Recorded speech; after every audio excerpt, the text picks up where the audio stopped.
వాళ్ళలో మధ్యాహ్న భోజనం ముఖ్యమైనది, చదువు మిధ్యాహ్నం అయిపోయింది. చదువు ఎవడికి అక్కల్లా. భోజనంలో గుడ్డెట్టారా, గడిది గుడ్డెట్టారా, అన్నం తినేవాడు కోడిగుడ్డు పెట్టడం ఏంటంటే బుద్ధి ఉందా లేదా? చదువుకోమని లేకపోతే వెళ్ళిపోమని చెప్పేవాడిని. కోడిగుడ్డు కోసం వస్తావు నువ్వు? ఈ గుడ్లు లెక్క రాయాలి మాస్టర్లు, వాళ్ళ కర్మ కాలిపోయి.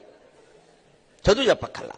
ఎన్ని గుడ్లు వెళ్ళాయి, ఎన్ని గుడ్లు మిగిలే, ఎన్ని గుడ్లు మధ్యలో పేలే, ఎన్ని గుడ్లు ఈ మాస్టర్ తినేసాడు. ఇంక వీడు చదువు ఎందుకు చెబుతాడండి?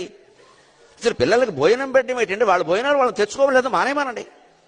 అంటే పిల్లలకు భోజనం పెట్టి పుస్తకాలు ఇచ్చి యూనిఫార్మ్ ఇచ్చి ఇన్ని ఇస్తే వాడు చదువుతాడా? శోభనం పెళ్లి కొడుకులో మంచం ఎక్కి కూర్చుంటాడు. ఎందుకు చదువుతాడు వాడు? విద్యార్థికి ఎన్ని సౌకర్యాలా అవసరమా? చదువు రావట్లేదు ఎవరికి, భోజనాలే వస్తున్నాయి. పైగా అందులో బల్లి పడింది, పిల్లి పడింది, పడదా?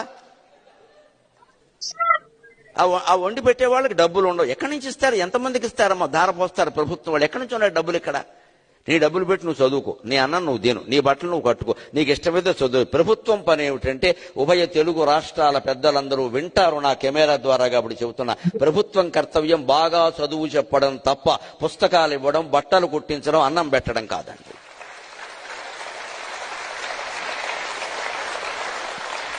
మేము ఖచ్చితంగా చదువు చెప్పిస్తాం, నీ జీవితానికి బాధ్యత వహిస్తాం. నీకు నమ్మకం ఉంటే రా, లేకపోతే వెళ్ళిపో. ఈ మాట అనే దమ్ము లేదు ఎవరికి. ఎందుకంటే అందరికీ మళ్లీ ఎన్నికలు రావాలి, మళ్లీ మనం రావాలి, మళ్లీ మనం రావాలనే దరిద్రం వదిలిపోతే ఇవన్నీ ఉంటాయి. మళ్ళీ నువ్వే ఎందుకు రావాలి? ఇంకొకడు వస్తాడు, నీకు అనవసరం.